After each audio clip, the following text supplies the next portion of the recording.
Hi everyone, এখন বাজে সকাল 9টা। আজকে সকাল সকাল আমরা রেডি হয়ে নিয়েছি। আজকে যাব বীরহাটা বড় মায়ের মন্দিরে পুজো দিতে। তো অবশেষে আমরা বেরিয়ে পড়লাম মন্দিরের উদ্দেশ্যে। চলো যাওয়া যাক।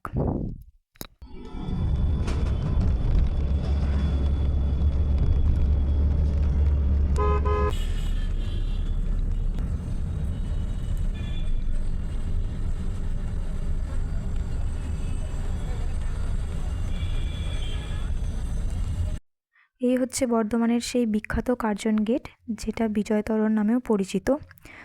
তো আমরা আপাতত পৌঁছে গেছি বড় মায়ের মন্দিরে। আজকে মন্দির ফাঁকা থাকায় আমরা খুব ভালোভাবেই পুজো দিতে পেরেছি।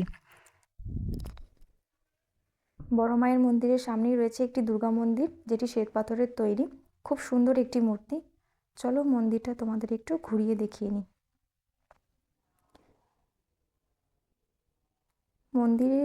দুর্গা মন্দিরের পাশেই রয়েছে একটি শিব মন্দির, মানে শিবলিঙ্গ। সেখানেও আমরা একটু পুজো দিয়ে নিলাম। এখানে পুজো দেওয়া কমপ্লিট। এবার আমরা যাচ্ছি বাড়ির উদ্দেশ্যে। তো খুব ভালোভাবেই আমরা পুজো দিয়ে নিলাম। ভিডিওটা এই পর্যন্ত, দেখা হবে নেক্সট কোনো ভিডিওতে।